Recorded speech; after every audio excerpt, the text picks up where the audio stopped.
चलिए अब बात करते हैं बाढ़ और बारिश से पैदा हो रही बेबसी की। यूपी में बाढ़ और बारिश से अब तक लोगों का हाल बेहाल है। लगातार बारिश से कई जिलों में जलभराव की समस्या है, जबकि करीब 15 से ज्यादा शहरों में बाढ़ का खतरा है, लोगों पर बढ़ गया है।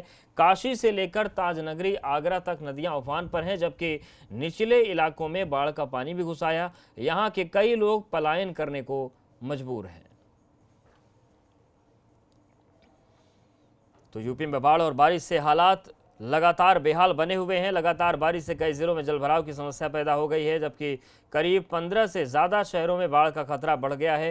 काशी से लेकर ताजनगरी आगरा तक नदियां उफान पर हैं। अब वाराणसी में देखिए, जो घाट के किनारे मंदिर थे वो लगभग डूब चुके हैं। और चलिए सीधे बाढ़ के हालात को जानते हैं। नीतीश हमारे साथ वाराणसी से जुड़ गए हैं, आगरा से नितिन उपाध्याय जुड़ गए हैं।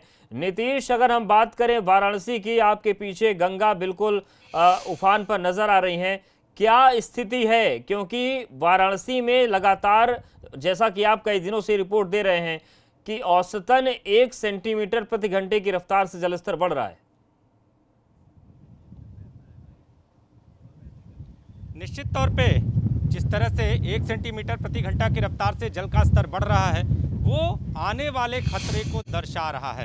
पीछे आप देखें, जो जल स्तर है वो लगातार बढ़ता हुआ, किनारे के संपर्क टूटे हुए, जो मंदिर हैं वो जलमग्न हैं, सीढ़ियां भी पूरी तरह से जलमग्न हो चुकी है और अब गंगा ऊपर की ओर बढ़ चुकी है। कई कॉलोनियों में भी पानी घुस चुका है। अगर बात करें मारुति नगर इलाका, सामने घाट क्षेत्र का, वहाँ पर पानी घुस चुका है। पानी, गंगा का जब दबाव बढ़ा है तो जो नाला है उससे वो नाला टूट गया है और गंगा का जो पानी है और नाले का पानी दोनों मिलकर पूरी कॉलोनी में 4 फीट तक पानी लगा हुआ है। आलम यह है कि नीचे का जो तल है घर का, लोगों का डूब चुका है। लोग परेशानी में है और लोगों की ये शिकायत है कि उनकी परेशानी को दूर करने के लिए कोई भी प्रशासनिक अमले का नुमाइंदा पहुंच नहीं रहा है। तमाम फ़ोन किए जा रहे हैं, तमाम प्रयास किए जा रहे हैं कि लोग पहुंचे, उनकी सुध लें, उनकी मदद करें, लेकिन कहीं कोई किसी तरह की मदद नहीं कर रहा है। ऐसे में सरकारी इंतज़ामों पर, सरकारी दावों पर सवाल खड़े होते नजर आ रहे हैं। आपको बता दें अवधेश कि बनारस प्रशासन ने हर बाढ़ पीड़ित को मदद देने के लिए 1 महीने पहले से प्लान बनाने की बात कही थी।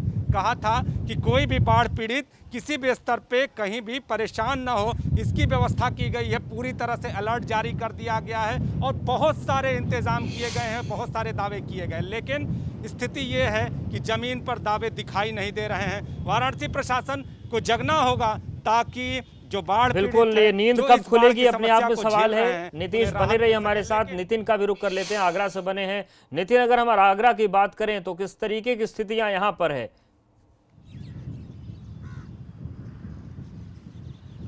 देखिए अवधेश, आगरा में भी यमुना का, कालिंदी का जो स्तर है लगातार बढ़ रहा है। तस्वीरों के ज़रिए मैं आपको दिखाना चाहूँगा कि किस तरीके से यमुना नदी अपने यौवन स्वरूप में आ रही है, जो कुछ कहा जाए 15 दिन पहले एक नाले से ज़्यादा नज़र नहीं आ रही थी। बहुत ज़्यादा कम पानी था और गंदगी नज़र आ रही थी, लेकिन अब यमुना नदी उफान पर है और उसकी बड़ी वजह है कि जिस तरीके से पहाड़ों पर लगातार जो बारिश हो रही है और जो पूरा दिल्ली से जो पानी आ रहा है और जो बैराजों से जो पानी रिलीज़ किया जा रहा है, अभी तो सीमित मात्रा में किया जा रहा है, लेकिन उससे यमुना नदी काफ़ी ज़्यादा पानी बढ़ गया है। और ऐसे में जो आगरा से लगते हुए जो निचले इलाके हैं, जो गांव हैं, वहाँ एक बार फिर से खतरे की आहट सुनाई देने लगी है। आगरा में कैलाश मंदिर के जो घाट हैं उन तक पानी पहुंचना शुरू हो गया है। हालांकि अभी जो लो फ्लड लेवल है 495 मीटर, उससे काफ़ी नीचे है यमुना का जो स्तर, लेकिन फिर भी अगर यही हाल रहा तो जल्द ही आगरा में एक बार कहा जाए एक अलार्मिंग सिचुएशन की ओर अलार्मिंग सिचुएशन है और प्रशासन को इस संबंध में तैयारी रखनी होगी, क्योंकि